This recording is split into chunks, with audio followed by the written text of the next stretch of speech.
News Network Initiative.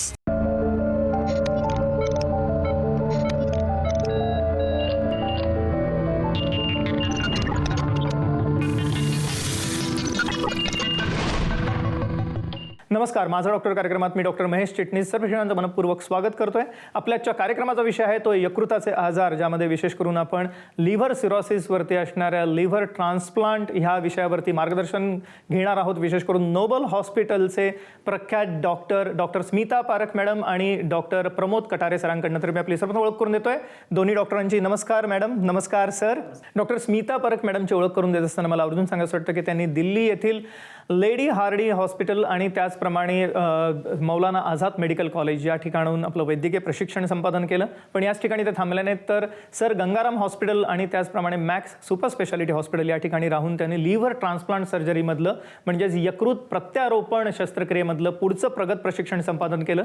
आणि मला आवर्जून सांगायचं वाटतं की येथील युनिटनी विशेष करून आजपर्यंत 5,000हून अधिक लिव्हर ट्रान्सप्लांट सर्जरीज ह्या यशस्वीरित्या केलेल्या आहेत.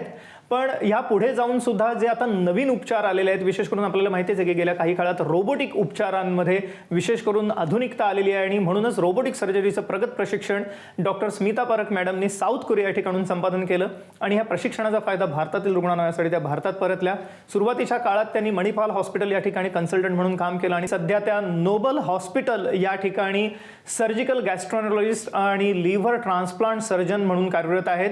आणि याच बरोबरीने आपल्याला कार्यक्रमात मार्गदर्शन करण्यासाठी नोबल हॉस्पिटलमधून डॉक्टर प्रमोद कटारे सर आपल्याच्या कार्यक्रमात सहभागी झालेले आहेत. त्यांच्याविषयी सांगत असताना मला आवर्जून सांगायचं वाटतं की त्यांनी नागपूर सरकारी वैद्यकीय महाविद्यालयामधून आपलं वैद्यकीय प्रशिक्षण संपादन केलं आणि त्यानंतर विशेष करून चेन्नई या ठिकाणी राहून त्यांनी गॅस्ट्रोएंटरोलॉजी ह्या विषयामधलं प्रगत प्रशिक्षण संपादन केलं. याच बरोबरीने ॲडव्हान्स्ड एंडोस्कोपीचं त्यांनी प्रशिक्षण दिल्ली या ठिकाणून घेतलं आणि विशेष करून सध्या ते नोबल हॉस्पिटलमध्ये कन्सल्टंट गॅस्ट्रोएंटरोलॉजिस्ट आणि एंडोस्कोपिस्ट म्हणून कार्यरत आहेत.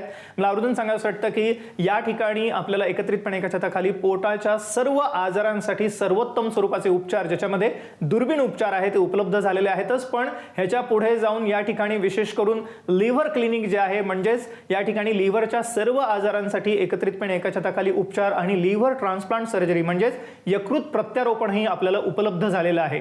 आणि मला आवर्जून सांगायचं वाटतं की डॉक्टर स्मिता पारख मॅडम सारख्या अनुभवी लिव्हर ट्रान्सप्लांट सर्जन आपल्याला या ठिकाणी मार्गदर्शन करणार आहेत आणि त्यांच्या मार्गदर्शनाखाली या ठिकाणी एकंदरीतच लिव्हर ट्रान्सप्लांट प्रोग्राम हा सुरू झालेला आहे, ज्या अंतर्गत आजपर्यंत 50हून अधिक यशस्वी शस्त्रक्रिया झालेल्या आहेत. मला आवर्जून सांगायचं वाटतं की विशेष करून आपल्याला जर का कोणत्याही यकृताशी निगडीत समस्या असतील, ज्याच्यामध्ये कावीळ हे प्रारंभिक लक्षण आपल्याला दिसतंच, पण त्याच अनुषंगाने जलोदर आहे, असायटिस आहे, रक्ताच्या उलट्या होणं किंवा एसोफेजियल व्हायरसिस इतर विविधही लक्षणं आपल्याला दिसतात, तर लिव्हर सिरोसिस असो, फॅटी लिव्हर असो किंवा आपल्याला लिव्हरला असणारं इन्फेक्शन असो, लिव्हरमधली गाठ असो, लिव्हर कॅन्सर असो, कोणत्याही स्वरूपाशी लिव्हरशी निगडीत जर का समस्या आपल्याला असेल तर आपल्याला निराश होण्याचं कारण नाही, कारण आता सर्वोत्तम उपचार आपल्याला उपलब्ध झालेले आहेत नोबल हॉस्पिटल पुणे या ठिकाणी. आणि अनुषंगाने मला सर्वच प्रेक्षकांना सांगायचे की नोबल हॉस्पिटलमध्ये पुढील 1 महिन्यासाठी विशेष करून पोट विकाराने ग्रस्त आणि त्याचप्रमाणे यकृत विकाराने ग्रस्त म्हणजेच लिव्हर डिसऑर्डर्सने ग्रस्त रुग्णांसाठी विशेष शिबिराचं आयोजन करण्यात आलेलं आहे, ज्या अंतर्गत आपल्याला कन्सल्टेशन आणि इन्व्हेस्टिगेशन्स म्हणजे या ठिकाणी आपल्याला सल्ला आणि असणाऱ्या तपासण्या या सवलतीच्या दरात मिळणार आहेत. तर जरूर कॉल करा पुढील नंबरवर. संपर्कासाठी आपण स्क्रीनवरती बघत आहात. मॅडम पुन्हा एकदा स्वागत कार्यक्रमामध्ये. सर, एकंदरीतच गेल्या काही वर्षांमध्ये लिव्हरच्या आजारांचं प्रमाण खूप वाढतंय. फॅटी लिव्हर हे आपण सारखं ऐकतो, पण तुमचं जे एकंदरीतच पोट विकार केंद्र आहे, मी म्हणेन त्याला, ज्याला गॅस्ट्रोएंटरोलॉजी डिपार्टमेंट आहे, तर एक गॅस्ट्रोएंटरोलॉजिस्ट म्हणून कोणकोणत्या प्रकारचे रुग्ण आपल्याकडे येतात, काय सांगता येईल? गॅस्ट्रोएंटरोलॉजी ही एक मेडिसिनची किंवा वैद्यकीय क्षेत्रातली सुपर स्पेशालिटी ब्रँच आहे, ज्याच्यामध्ये आपण पोट, लहान आतडे, म्हणजे मोठे आतडे यांचे सर्व आजार, लिव्हर, पॅनक्रियाज आणि गॉलब्लॅडर यांचे सर्व आजार, ज्यामध्ये सिंपल आपण आम्लपित्त म्हणू, बद्धकोष्ठता, पॅनक्रियाटायटिस, गॉलब्लॅडरचे स्टोन्स, जॉन्डिस, हेपॅटायटिस, लिव्हरचे कॅन्सर्स, कोलॉनचे कॅन्सर्स ह्या सर्व आजाराबद्दल निदान आणि उपचार करतो. आणि यामध्ये विशेष म्हणजे आम्ही लिव्हर आजारांनी ग्रस्त असलेल्या रुग्णांसाठी लिव्हर क्लिनिक चालू केलेले आहे, ज्यामध्ये लिव्हरचे सर्व प्रकारचे आजार जसं की hepatitis, jaundice, liver cirrhosis, liver cancer ह्या सर्व आजारांसाठी निदान आणि उपचार मिळणार आहेत. मॅडम, अर्थातच या अनुषंगाने एक तुम्ही सक्सेसफुल लिव्हर ट्रान्सप्लांट सर्जन आहात, आपला इतका वर्षांचा अनुभव आहे, तर माझा पहिला प्रश्न आपल्याला असा है कि लिव्हर ट्रांसप्लांट की गरज कोणत्या रुग्णांना पड़ते, काय सांगता येईल? लिवर ट्रांसप्लांट की ज़रूरत मूलतः उन मरीजों को होती है जिनका लिवर परमानेंटली खराब हो चुका है, जिसे हम क्लिनिकल भाषा में सिरोसिस बोलते हैं। लिवर बहुत हद तक 70-80% खराब ना हो जाए तब तक कोई लक्षण नहीं होते हैं। जो मेन लक्षण होते हैं जिससे ये पता चलता है कि लिवर परमानेंटली खराब हो चुका है, वो है जॉन्डिस, आंखें पीली होना, चमड़ी का रंग पीला होना, पेशाब का रंग पीला होना, उसके अलावा पेट में पानी भरना, पैरों में सूजन आना, दिमाग पे असर पड़ना, एक हद के बाद किडनी पे असर पड़ने लगता है, खून की उल्टी हो सकती है, संडास में खून आ सकता है। यह सब लक्षण जब पेशेंट को होना शुरू होते हैं तो मूल रूप से लिवर 70 से 80% खराब हो चुका होता है। ऐसे पेशेंट्स को हम ट्रांसप्लांट का ऑप्शन देते हैं। कुछ कंडीशंस में ऐसा भी हो सकता है कि लिवर बहुत जल्दी कुछ दिनों में या कुछ हफ्तों में खराब हो जाए, उसे हम अक्यूट लिवर फेलियर बोलते हैं। वो जनरली या तो कुछ वायरसेस की वजह से हो सकता है या फिर कुछ ड्रग्स की वजह से हो सकता है, जहरों की वजह से हो सकता है। पर मूलतः जो हम पेशेंट्स देखते हैं वो उनकी डिसीजेस सालों से चली आ रही होती हैं और उन पे ध्यान नहीं देने की वजह से ये परमानेंटली लिव्हर खराब हो जाता है। ज्यांना लिव्हरचे आजार आहेत, ज्यांना आपल्या तपासण्या करून घ्यायचे, कन्सल्टेशन करायचे, अशांसाठी पुढील 1 महिना शिबिराचं आयोजन करण्यात आलेलं आहे। तर जरूर कॉल करा पुढील नंबरवरती। संपर्कासाठी आपण स्क्रीनवरती नंबर बघत आहात, ते नोबल हॉस्पिटलचे हेल्पलाईन नंबर आहेत, ह्याच्यावर आपण फोन करू शकता, अपॉइंटमेंट घेऊ शकता। आणि जर आपल्याला पोट विकार असेल किंवा लिव्हरशी निगडीत काही समस्या असेल तर जरूर शिबिर आहे, त्याचा आपण लाभ घेऊ शकता। डॉक्टर प्रमोद कटारे सर, आपण एकंदरीतच एक गॅस्ट्रोएंटरोलॉजिस्ट आहात, विविध प्रकारचे रुग्ण आपण बघत असता। लिव्हरने आजार असलेले रुग्ण असंख्य आपल्याकडे येत असतील, ज्यांना जॉन्डिस आहे किंवा ज्यांना जलोदर आहे किंवा असायटिस आहे, सूज आहे, जे मॅडमनी आता सगळे लक्षणे सांगितले। पण कशा रीतीने कोणत्या रुग्णांना मेडिकल ट्रीटमेंटवरती आपण ठेवता, कोणत्या रुग्णांना आपण लिव्हर ट्रान्सप्लांटसाठी पाठवता, काय सांगता येईल? जेव्हा सुरुवातीला लिव्हर सिरोसिस, ज्यामध्ये end stage liver disease medically आम्ही हा शब्द वापरतो, ज्यामध्ये लिव्हर बियॉन्ड रिपेअर म्हणजे रिपेअर करण्याच्या कॅपॅसिटीपेक्षाही जास्त डॅमेज झालेला आहे, अशा कंडिशनला आपल्याला ट्रान्सप्लांटचा विचार करावा लागतो। त्या पॉईंट्सच्या पलीकडे पेशंटचं सर्वायवल म्हणजे जगणं कठीण होऊन जातं किंवा खूप वेदनादायी होऊन जातं। अशा पेशंट्सला आपल्याला ट्रान्सप्लांटसाठी कन्सिडर करावं लागतं। लिव्हरचे एक महत्त्वाचे जे फंक्शन्स आहेत, ज्याच्यामध्ये डिटॉक्सिफिकेशन म्हणतो आपण खाल्लेला कुठलाही पदार्थ रक्तवाहिन्यांद्वारे पूर्वी लिव्हरकडे घेतला जातो आणि तिथून फिल्टर करून तो बाकी शरीराला पोहोचवला जातो। त्याचप्रमाणे लिव्हर विविध प्रकारचे प्रथिने तयार करतं, ज्यामध्ये रक्त घट्ट ठेवण्यासाठी काही प्रथिने असतात, ते तयार करणे। त्याच पलीकडे काही विटॅमिन्स आणि मिनरल्स पण लिव्हरमध्ये स्टोरेज केले जातात, ज्याच्यामध्ये व्हिटॅमिन ए, डी, ई, के आणि व्हिटॅमिन B12 याचा समावेश होतो। त्यामुळे ज्या पेशंटचं, जसं की मॅडमनी सांगितलं की 80% पेक्षा जास्त लिव्हर खराब आहे आणि ज्यांचं सर्वायवल विदाऊट ट्रान्सप्लांट शक्यच नाही आहे, अशा पेशंट्सला आपण लिव्हर ट्रान्सप्लांटसाठी कन्सिडर करतो। ही जी बदलती जीवनशैली आहे त्यामुळे लिव्हरच्या निगडीत समस्या वाटत आहेत, पण आपण निराश होऊ नका। आपल्याला नोबल हॉस्पिटलमध्ये आता लिव्हर क्लिनिक एकत्रितपणे एका छताखाली सर्व प्रकारचे उपचार देणार आहे, ज्याच्यामध्ये औषधोपचार आहेत, मॉनिटरिंग आहे आणि गरज पडली तर लिव्हर ट्रान्सप्लांटसारखे उपचारही आहेत। तर जरूर कॉल करा पुढील नंबरवर। संपर्कासाठी आपण स्क्रीनवर बघत आहात। मॅडम, अर्थातच या अनुषंगाने लिव्हर ट्रान्सप्लांटविषयी जाणून घेण्याची उत्सुकता सगळ्याच आमच्या प्रेक्षकांनाही आहे। तर हे नक्की कसं होतं? किडनी ट्रान्सप्लांटविषयी आपण नेहमी ऐकलेलं असतं, लिव्हर ट्रान्सप्लांट कसं होतं? लिवर ट्रांसप्लांट में जो खराब हुआ हुआ लिवर होता है वो पूरी तरह से गॉल ब्लैडर के साथ निकाल दिया जाता है और उसकी जगह पे एक नया लिवर, जो वहाँ पे खून की नसें होती हैं जिनसे लिवर का खून अंदर आता है और बाहर जाता है, वहीं पर लिवर रखा जाता है और वहीं खून की नसों से जोड़ दिया जाता है।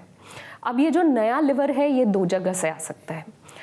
एक होता है डिसीज डोनर लिवर ट्रांसप्लांट, मतलब कि कोई अगर ब्रेन डेड पेशेंट है जिसकी फैमिली हाँ करती है ऑर्गन्स डोनेट करने को, तो उनका लिवर लिया जा सकता है और पूरा की पूरा लिवर जो लिवर डिसीज से ग्रसित मरीज है उनका लिवर निकाल के उन्हें दिया जा सकता है। दूसरा ऑप्शन ये होता है कि अगर जो ग्रसित मरीज है उनके परिवार में से कोई लिवर डोनेट करने को तैयार होते हैं तो उनका लिवर का एक हिस्सा लिया जा सकता है। और लिवर का ये एक स्पेशल प्रॉपर्टी है कि लिवर ग्रो कर सकता है, वापस से ऑलमोस्ट 90% तक ग्रो कर जाता है कुछ हफ्तों में ही, और कुछ महीनों में ऑलमोस्ट 99% तक ग्रो कर जाता है। तो कुछ हिस्सा लिवर का लेके, उनके जो डोनर है उनका कुछ हिस्सा लिवर का लेके हम जो पेशेंट है उनको दे सकते हैं।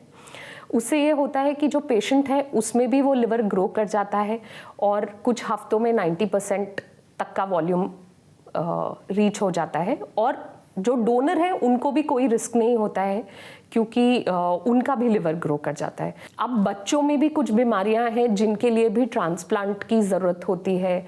लिवर अगर ठीक तरह से बना नहीं है, लिवर की नसें ठीक तरह से बनी नहीं है, कुछ जीन्स हैं जो उनमें प्रेजेंट नहीं है या वहाँ पर नहीं है, जिसकी वजह से बच्चों की ग्रोथ ठीक से नहीं हो पा रही है। ऐसे सब कंडीशंस में बच्चों में भी ट्रांसप्लांट एडवाइस किया जाता है और बच्चों में ट्रांसप्लांट भी बहुत सक्सेसफुल है। वो अपना फुल ग्रोथ अचीव करते हैं, आगे चल के अपनी नॉर्मल लाइफ, फैमिली लाइफ जी सकते हैं।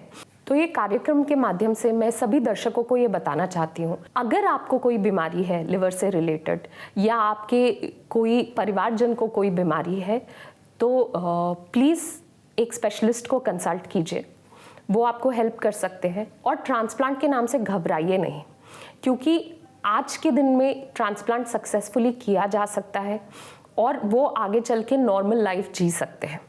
एक पेशेंट हमने देखा था, फैशन डिज़ाइनर थी, उन्हें अक्यूट लिवर फेलियर हुआ डेंगू की वजह से, और 7 ही दिन में वो एयरलिफ्ट करके हमारे पास आई थी। हमने 1 दिन के अंदर उनका वर्कअप किया और 7वें दिन उनका ट्रांसप्लांट हुआ।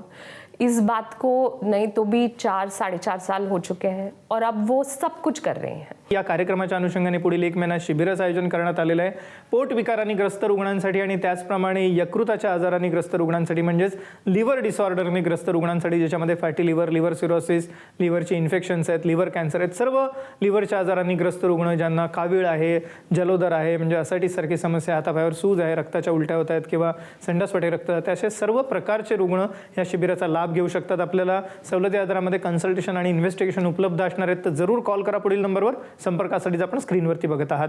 डॉक्टर प्रमोद कटारेसारखे एकदा हे लिव्हर ट्रान्सप्लांट झालं की अर्थातच काही महिने, मॅडम म्हणाले की काळजी घेणं आवश्यक असतं, 2 ते 3 महिने। कसा असतो हा प्रवास, काय काय औषधं दिली जातात, कशा रीतीने या रुग्णांची काळजी घेतली जाते, काय सांगता? ट्रान्सप्लांट नंतर हार्डली आपल्याला 1-2 आठवड्याचा वेळ आपल्याला हॉस्पिटलमध्ये घालवावा लागू शकतो आणि त्यानंतर साधारणतः 2 ते 3 महिने आरामाची गरज पडू शकते। काही औषधं जे आता जसं की आपण लिव्हर दुसऱ्या कुठल्या तरी बॉडीमधून आपल्या शरीरात घेतोय, तर ते फॉरेन ऑब्जेक्ट आपल्या शरीरासाठी, तर त्यामुळे आपली इम्युनिटी त्याला नाकारू शकते। तर त्यासाठी आपल्याला काही औषधं, ज्याला आपण इम्युनोसप्रेसंट्स म्हणतो, ते आपल्याला आयुष्यभर घ्यावे लागतात। काही डाएट आपल्याला पाळणं गरजेचं असतं। मद्यपान किंवा स्मोकिंग ट्रान्सप्लांटनंतर अजिबात चालत नाही आणि नियमित व्यायाम तेवढाच गरजेचा आहे। एक चांगलं उदाहरण आहे आपल्याकडे, काही महिन्यांच्या बाळाचं ज्याचं ट्रान्सप्लांट झालेलं होतं, तोच ट्रान्सप्लांट झालेलं बाळ आता स्वतः डॉक्टर आहे। हे एक जगप्रसिद्ध उदाहरण आहे, तुम्हाला कदाचित माहीत पण असेल। त्यामुळे ट्रान्सप्लांट नंतरचं आयुष्य खूप खडतर असतं असं काही नाही, खूप सोप्या प्रकारे फक्त काही आपल्याला काळजी घ्यावी लागते, नॉर्मल आयुष्य आपण त्याच्यानंतर जगू शकतो। सगळ्यात महत्त्वाची गोष्ट म्हणजे आमच्या सर्वसामान्य रुग्णांसाठी ज्यांना विविध स्वरूपाचे पोटविकार आहेत, आम्लपित्त, बद्धकोष्ठता, कोलायटिस, पॅनक्रियास म्हणजे स्वादुपिंडाशी निगडीत समस्या आहेत, लिव्हर म्हणजेच यकृताचे आजार आहेतच, पण पित्ताचे खडे म्हणजे गॉल ब्लॅडर स्टोन झाले, काविळीसारखा आजार आहे, जलोदर आहे, संडासवाटे रक्तस्राव आहे, उलटी होणं, रक्ताची विविध प्रकारचे पोटविकार आहेत यांसाठी आणि त्याचप्रमाणे लिव्हरच्या आजारांसाठी पुढील 1 महिन्यासाठी विशेष शिबिराचं आयोजन करण्यात आलेले, ज्या अंतर्गत आपल्याला कन्सल्टेशन आणि इन्व्हेस्टिगेशन सवलती दरात असणार आहेत। तर जरूर कॉल करा पुढील नंबरवर, संपर्कासाठी आपण स्क्रीनवरती बघत आहात। सर, आपल्या डिपार्टमेंट आहे जे गॅस्ट्रोएंटरोलॉजीमध्ये कोणकोणते नवीन दुर्बीण उपचार आलेले आहेत? कॅप्सूल एंडोस्कोपी आहे आपल्याकडे असं मी ऐकलं, काय सांगता येईल? गॅस्ट्रोएंटरोलॉजी ही एक इव्हॉल्विंग ब्रांच आहे। म्हणजे सुरुवातीच्या काळाला आपण फक्त गॅस्ट्रोस्कोपी आणि कोलोनोस्कोपी एवढेच प्रोसिजरचे प्रकार आपण त्यामध्ये बघायचो। आता अलीकडच्या काळामध्ये ERCP, एंडोसोनोग्राफी हे नवीन प्रोसिजर्स आलेले आहेत। ERCP एक अशी प्रक्रिया आहे ज्यामध्ये पित्त नलिकेतील अडकलेले खडे जे पूर्वी ऑपरेशन करून काढावे लागायचे, ते आपल्याला एंडोस्कोपीद्वारे काढता येतात। त्याचप्रमाणे एंडोसोनोग्राफी म्हणजे एंडोस्कोपिक सोनोग्राफी, जशी आपण पाहतो कॉमनली की पोटाच्या बाहेरून प्रोब ठेवला जातो आणि सोनोग्राफी केली जाते, तशीच एक एंडोसोनोग्राफी म्हणून प्रकार आलेला आहे, ज्यामध्ये आपण एंडोस्कोपिकली आत जाऊन अवयवाच्या अगदी जवळ जाऊन छोटे छोटे कॅन्सर्स किंवा छोटे खडे याची माहिती घेऊ शकतो। गरज पडली तर त्याच दुर्बिणीद्वारे आतमध्ये निरळ टाकून त्या गाठीतून किंवा काही ॲबनॉर्मल सूज असते त्यामधून आपण सॅम्पल घेऊ शकतो। कॅप्सूल एंडोस्कोपी अलीकडच्या काळात आपण खूप ऐकलेलं आहे की कॅप्सूल एंडोस्कोपी म्हणजे काय, जसं नाव दर्शवतं कॅप्सूल आणि एंडोस्कोपी। एक कॅप्सूलच्या फॉर्ममध्ये कॅमेरा अटॅच असतो, त्याला वायरलेस कॅप्सूल असते, ती आपल्याला गिळायची असते। ती ज्या मार्गाने अन्ननलिका, पोट, छोटे आतडे आणि मोठे आतडे इथून पास होते त्याप्रमाणे ती आपल्याला तिथून व्हिडिओज आणि फोटोज पाठवत असते. त्याच्यासाठी एक उपकरण लावलेलं असतं बाहेरच्या साईडने, तिथे सर्व ती रेकॉर्डिंग केल्या जाते आणि मग आतल्या साईडने जे काही आजार आहेत ते आपण बाहेर बसून स्क्रीनवर बघू शकतो. कॅप्सूल एंडोस्कोपीचा फायदा असा असतो की ज्या रुग्णांना काही कारणामुळे एंडोस्कोपी किंवा कोलोनोस्कोपी किंवा छोट्या आतड्यामध्ये एक मोठी एंडोस्कोपी असते जी थोडीशी रिस्की असते, ती काही कारणास्तव जर आपण करू शकत नसू तर कॅप्सूल एंडोस्कोपीने आपल्याला त्या आजाराचं निदान होणं अत्यंत सोपं जातं. आपण आता जाणून घेतलं अत्याधुनिक दुर्बीण तंत्रज्ञानाविषयी जे आता उपलब्ध आहे पोट विकारांसाठी नोबल हॉस्पिटल पुणे या ठिकाणी. मॅडम, याच अनुषंगाने मला तुम्हाला विचारायचं आहे की तुम्ही एक हिपॅटोबिलियरी सर्जन आहात आणि लिव्हर ट्रान्सप्लांटही करता, तर आपण कोणकोणत्या प्रकारच्या शस्त्रक्रिया करता, काय सांगता येईल? मैं as a surgical gastroenterologist liver, pancreas, gall bladder, छोटी आंत, बड़ी आंत, इनसे रिलेटेड जो भी प्रॉब्लम्स होती हैं जिनके लिए सर्जरी की आवश्यकता होती है, सबसे कॉमन है गॉल ब्लैडर के स्टोन्स के लिए सर्जरी या हर्निया के लिए सर्जरी. ये आजकल हम मिनिमल एक्सेस दूरबीन के द्वारा या रोबोट के द्वारा करते हैं. कुछ ऐसी सर्जरीज या कुछ ऐसी बीमारियां जो पहले ये मानी जाती थी कि एक डेथ सेंटेंस है, इनके लिए कुछ नहीं किया जाता है, उनके लिए भी आजकल सर्जरी होने लगी है. जैसे लिवर कैंसर्स हैं या कुछ और कैंसर जो लिवर में जाके फैल चुके हैं, तो उसके लिए कुछ हिस्सा लिवर का हम निकाल सकते हैं और वो कैंसर ट्रीट हो सकता है. ये पॉसिबल है. पैनक्रियाज के कैंसर्स के लिए सर्जरी हम करते हैं जो कि हम रोबोटिकली भी कर रहे हैं, तो मरीज़ की रिकवरी बहुत जल्दी हो जाती है. ऑपरेशन के बाद बहुत टाइम तक उन्हें हॉस्पिटल में रहना नहीं पड़ता है. ब्लड लॉस बहुत कम होता है. इसके अलावा फूड पाइप, अन्न नली के कैंसर, स्टमक के कैंसर, बड़ी आंत के कैंसर, कैंसर्स जिनमें इनिशियली हमेशा रास्ता बाहर से बना के आना पड़ता था, स्टोमा बना के आना पड़ता था, अब हम नई टेक्निक यूज़ करके बिना स्टोमा बनाए भी ऑपरेशन कर पा रहे हैं सक्सेसफुली, जिससे पेशंट का रिकवरी बहुत जल्दी होता है. या ठिकाणी एकत्रितपणे एका छताखाली आपल्याला सर्व प्रकारचे पोटविकार आणि लिव्हर डिसऑर्डर्स म्हणजे यकृताशी निगडीत कोणताही आजार असो, मग त्याच्यामध्ये फॅटी लिव्हर आहे, लिव्हर सिरोसिस आहे, लिव्हरचे इन्फेक्शन्स आहेत, व्हायरल इन्फेक्शन्स आहेत किंवा त्याच अनुषंगाने लिव्हर कॅन्सर आहे, लिव्हरमधली गाठ असो, कोणत्याही स्वरूपाचा आजार असो, आपल्याला निराश होण्याची गरज नाही. जरूर कॉल करा. पुढील 1 महिना शिबिरही आहे ज्यामध्ये सवलती दरात आपल्याला कन्सल्टेशन आणि इन्व्हेस्टिगेशन्स आपल्याला मिळणार आहेत, तर जरूर कॉल करा. पुढील नंबरवर संपर्कासाठी आपण स्क्रीनवरती बघत आहात. मॅडम, या अनुषंगाने अर्थातच मला विचारायचं वाटतं की लिव्हर ट्रान्सप्लांट सारखे हे उपचार महागडे असतात का आणि ह्याच्यामध्ये इन्शुरन्स कव्हर आता मिळतं का, किंवा कशा रीतीने आपण रुग्णांना मदत करता लिव्हर ट्रांसप्लांटसाठी, काय सांगता येईल? देखिए, हमारा ऐसा मानना है कि अगर मरीज़ को ज़रूरत है तो उसके लिए बहुत सारे तरीके हैं जिससे हेल्प हो सकती है. हाँ, मैं ये मानती हूँ क्योंकि ऑपरेशन मोटा है तो कॉस्ट का फैक्टर आता है, पर बहुत सारे ट्रस्ट हैं, बहुत सारी योजनाएं हैं सरकार की जो कि हेल्प करती हैं. बहुत सारी सरकारी CGHS, रेलवेज़ ये पूरा ट्रांसप्लांट भी कवर करते हैं. नए इंश्योरेंसेस हैं जो ट्रांसप्लांट को फुल्ली कवर करते हैं. ये मैं बोलना चाहूँगी कि अगर आपका लिवर परमानेंटली ख़राब है और आपको ट्रांसप्लांट के बारे में किसी ने बताया है या आपको सजेस्ट किया गया है तो इससे घबराइए नहीं. अभी जो नवीन टेक्नोलॉजी है, जो डेवलपमेंट हुआ है, उसके बाद ये बहुत हद तक सक्सेसफुल है. 90 to 95% सक्सेस रेट है.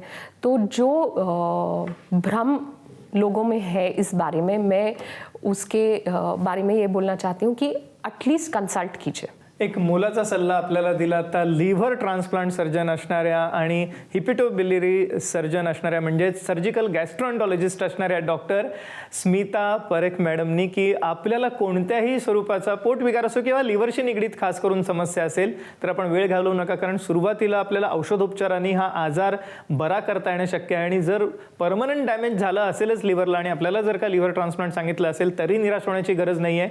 आपल्याला आता लिव्हर ट्रान्सप्लांट प्रोग्राम उपलब्ध झालेला आहे नोबल हॉस्पिटल पुणे या ठिकाणी, आणि पुढील 1 महिना शिबिराचं आयोजन करण्यात आलेलं आहे पोट विकाराने ग्रस्त रुग्णांसाठी आणि त्याचप्रमाणे लिव्हर डिसऑर्डर्स म्हणजे यकृत विकाराने ग्रस्त रुग्णांसाठी, ज्यामध्ये आपल्याला कन्सल्टेशन, इन्व्हेस्टिगेशन सवलती दरात मिळणार आहे. तर जरूर कॉल करा पुढील नंबरवर. संपर्कासाठी आपण स्क्रीनवरती बघत आहात. डॉक्टर स्मिता पारख मॅडम आणि डॉक्टर प्रमोद कटारे सर, आपण आजच्या कार्यक्रमात सहभागी झालात आणि अमूल्य प्रश्नांचं प्रश्न केलं त्याबद्दल मनपूर्वक आभार. धन्यवाद. धन्यवाद.